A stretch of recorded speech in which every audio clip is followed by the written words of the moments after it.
నమస్తే welcome to our channel.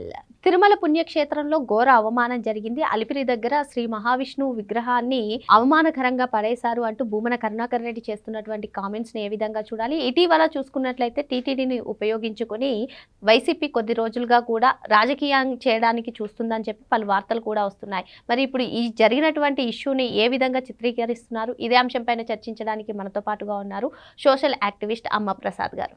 నమస్తే sir. నమస్తే అమ్మా.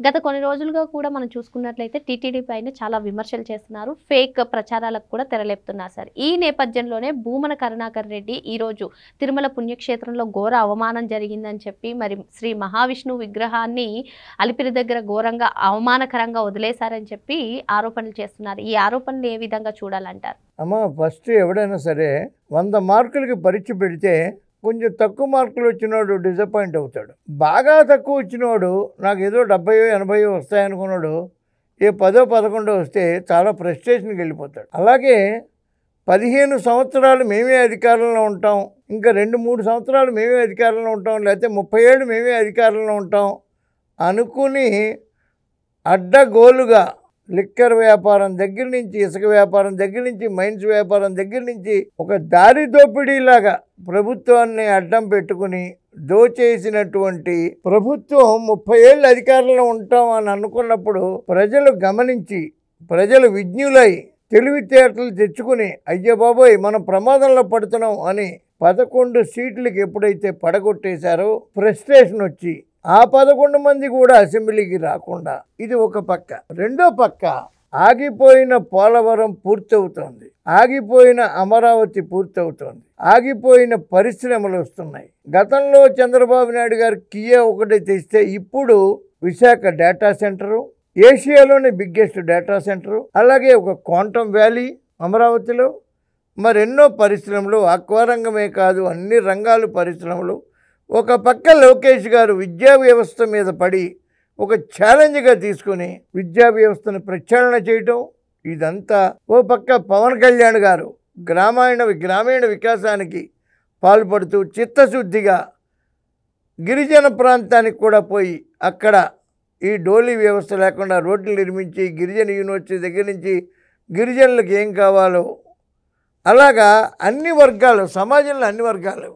సపోజ్ మేము బ్రాహ్మిన్స్, నిన్న కూడా కలెక్టర్ల కాన్ఫరెన్స్లో బ్రాహ్మణులకి ఒక ప్రత్యేకత ఉంది, వాళ్ళ యొక్క ఏమేమి ఉన్నాయో వాళ్ళ కోరికలు వాళ్ళ సిస్టమ్ అదంతా సరి చేయమని, అది కూడా ప్రతి కులం ప్రతి వర్గం ధనిక పేద లేకుండా అన్ని వర్గాలకి ఏ వర్గానికి ఏం కావాలనేది చంద్రబాబు నాయుడు గారికి ఉన్నటువంటి ఒక అద్భుతమైన విజన్ తోటి పరిపాలన. ఓ పక్కన విధ్వంసం చేసేసారు వాళ్ళు. ఇది చూసి ఫ్రస్ట్రేషన్లో వాళ్ళు ఒక ఏమి చెయ్యలేక ఒక ఫేక్ ప్రచారానికి తెరలేపారు. రకరకాల ఫేక్ ప్రచారాలు. యూరియా మీద గొడవ చేశారు. యూరియా అనేది కొరత వస్తుంది 100%. కేంద్రాన్ని అడుగుతాం, మనం తయారు చేసేది కాదు కదా, కేంద్రం 25,000 టన్నులు ఇచ్చింది, మళ్ళీ పంచారు. ఆ ఫేక్ పోయిందిగా. మరి మళ్ళీ ఏంటి, రోజు వార్తల్లో ఉండాలంటే ప్రజలకి దేవుడు అంటే ఒక భయం, భక్తి, మనం సాంప్రదాయం, ఇవన్నీ కూడా. తిరుమలకు వెళ్ళే ముస్లిమ్స్ ఉన్నారు, తిరుమలకు వెళ్ళే క్రిస్టియన్స్ కూడా ఉన్నారు. ప్రజలందరినీ సామూహికంగా దెబ్బ కొట్టాలి అని అంటే ఒక ఫేక్ ప్రచారానికి తెరలేపారు. అలిపిరి అంటే కష్టపడే వాళ్ళు అక్కడి నుంచి నడక ప్రారంభిస్తారు, అందుకని అలిపిరి అని పేరు వచ్చింది. అక్కడ మహావిష్ణువు విగ్రహం పడిపోయింది, బీరు బాటిళ్ళు మలమూత్రాలు ఉన్న చోట పడిపోయింది. ఇలాంటి ఫేక్ ప్రచారం లేవదీశారు.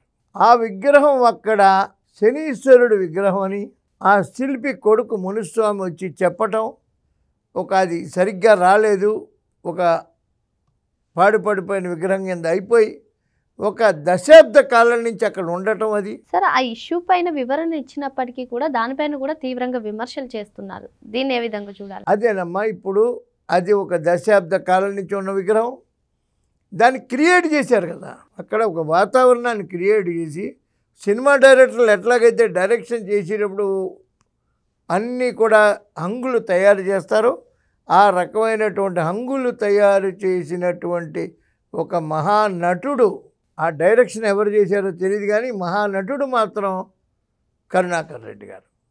నేను పెద్ద హిందువునని చెప్పుకుంటున్నాడు ఆయన. మరి నేను హిందువుని, నేను నిజమైన హిందువుని, 29 సంవత్సరాల నుంచి అయ్యప్ప మాల వేస్తున్నా. ఆయన కూతురు పెళ్ళి క్రిస్టియన్ సాంప్రదాయంలో చేశాడు. ఆయన హిందువు. నేను 3 సార్లు టీటీడీ బోర్డు మెంబర్ అయ్యాను, 2 సార్లు చైర్మన్ అయ్యాను, వెంకటేశ్వరుడు దయ్యా అన్నాడు ఆయన. అయ్యా, తిహార్ జైలుకు పోయి ఇచ్చినటువంటి కేతన్ దేశాయికి మీ ప్రభుత్వంలోనే కదా టీటీడీ బోర్డు మెంబర్ ఇచ్చారు. అలాగే ఒక్కొక్కసారి దుర్మార్గులు, దుష్టులు, ఫేక్ వ్యక్తులు కూడా అవుతారు. సార్, గత కొన్ని రోజులుగా కూడా వైసీపీ తన రాజకీయ భవిష్యత్తు ప్రశ్నార్థకంగా అయిపోతుంది. సో టీటీడీ పవిత్ర పుణ్యక్షేత్రం దీన్ని అడ్డు పెట్టుకుని రాజకీయం చేయడానికి చూస్తుంది అని చెప్పి పలువురు చెప్తున్నారు. మరి ఈ ఇష్యూ కానివ్వండి, లేదంటే గతంలో ఫేక్ ప్రచారాలు, విమర్శలు టీటీడీ పైన, ఇటువంటివన్నీ కూడా చూస్తే ఏం చెప్తారు మీరు? అమ్మ, తిరుపతి లడ్డు అపవిత్రత, దాని గురించి విచారణలు అన్నీ కొనసాగుతున్నాయి. నిప్పు లేనిదే పగరాదు కదమ్మా. ఏదో అపచారం అయితే జరిగింది కదా. ఇవాళ బిఆర్ నాయుడు గారు వచ్చిన తర్వాత తిరుమల పవిత్రత గురించి మాట్లాడటానికి కూడా ఎవరు సరిపోరు. భక్తులను అడగండి, మీరు ప్రజలను అడగండి, తిరుపతి వెళ్ళండి, తిరుపతిలో భక్తుల ముందు డిబేట్ పెట్టండి. ఇంతకుముందు ప్రసాదం ఎట్లా ఉంది, ఇప్పుడు ప్రసాదం ఎలా ఉంది, ఇంతకుముందు అన్నం ఎలా ఉంది, ఇప్పుడు అన్న వితరణ ఎలా ఉంది, అన్నదానం ఎలా ఉంది, ఇప్పుడు ఎలా ఉంది, రూములు ఎలాగ ఉన్నాయి, రూముల వసతులు ఎలాగ ఉన్నాయి, దర్శనాలు ఎలాగ ఉన్నాయి, అలాగే టీటీడీ ఎంప్లాయీస్ ఎంత బాధ్యతగా వ్యవహరిస్తున్నారు, టీటీడీ చైర్మన్, బోర్డు మెంబర్లు ఎంత బాధ్యతగా ఒక పవిత్రమైనటువంటి హృదయంతో ఎలా ప్రవర్తిస్తున్నారు అక్కడ అనేది చూడండి. సాక్షాత్తు శ్రీ వెంకటేశ్వరుడే అలిపిరి దగ్గర పునర్జన్మ ఇచ్చాడు చంద్రబాబు నాయుడు గారికి. నువ్వు ఉండాలయ్యా, నువ్వు మళ్ళా ఉండాలి, చాలా కాలం ఉండాలి. అక్కడ తెలుగు ప్రజలందరికీ అల్లల్లాడిపోతున్నారు, వాళ్ళందరి భవిష్యత్తు ఒక బంగారు బాట నువ్వు తీర్చిదిద్దాలని పునర్జన్మ ఇచ్చినటువంటి శ్రీ వెంకటేశ్వరుడే ఇచ్చాడు చంద్రబాబు నాయుడు గారికి. వీళ్ళెవరో మా ఫేక్ మనుషులు, నటులు, వీళ్ళు గర్విష్ఠులు, వీళ్ళు మాట్లాడటానికే సరిపోరు. ఒక ఫేక్ ప్రచారం ఇట్లాంటివి కాదు, 100 చేసుకోమనండి. శ్రీ వెంకటేశ్వరుడే చూస్తున్నాడు కళ్ళతోటి. ఆయనకు అన్నీ తెలుసు. అన్నీ తెలిసే ఈ కూటమి ప్రభుత్వాన్ని ఆశీర్వదించి ఆ చిత్తశుద్ధి కలిగినటువంటి దైవ సంకల్పంతో అహర్నిశలు కష్టపడేటువంటి బిఆర్ నాయుడు గారిని చైర్మన్ చేసింది, చంద్రబాబు నాయుడు గారిని ముఖ్యమంత్రిని చేసింది అంతా శ్రీ వెంకటేశ్వరుడే. వీళ్ళు దేవుణ్ణి అడ్డం పెట్టుకుని వేసేటువంటి ఫేక్ ప్రచారాలు ఇవన్నీ కూడా వేస్ట్. కరుణాకర్ రెడ్డి గారి హయాంలోనే కదా రోడ్లకి దానికి టీటీడీ డబ్బు శాంక్షన్ చేసి ఆయన పిచ్చి పిచ్చిగా చేసిన పనులు చాలా ఉన్నాయి. ఆయన మళ్ళా జీవితంలో ఎమ్మెల్యే కాలేడు, తిరుపతి వైపు కూడా చూడక్కర్లేదు. ఆయన అసలు అవకాశమే లేదు. Karunakar Reddy chapter close. శ్రీ వెంకటేశ్వరుడితో అసలు వెంకటేశ్వరుడితో పెట్టుకోకూడదు. అసలు రాజకీయంగా ఎన్నైనా మాట్లాడుకోమండి. అసెంబ్లీకే రాని వాళ్ళ గురించి మనమేం మాట్లాడతామమ్మా? అసెంబ్లీ వాళ్ళు లైవ్ ఇస్తున్నారు కదా. నువ్వు వచ్చి ప్రభుత్వం తప్పే ఉంటే వచ్చి అసెంబ్లీలో విమర్శించు, ప్రజలకు తెలియజేయి. నువ్వు అసెంబ్లీకే రానివాడివి, నీకెందుకు అసలు? నీకు 11 సీట్లు ఇచ్చినా, 10 ఇచ్చినా, 9 ఇచ్చినా, ఒక్క సీటు ఒక్కడే నెగ్గినా వాడు అసెంబ్లీకి రావాలి. వాడే లీడర్.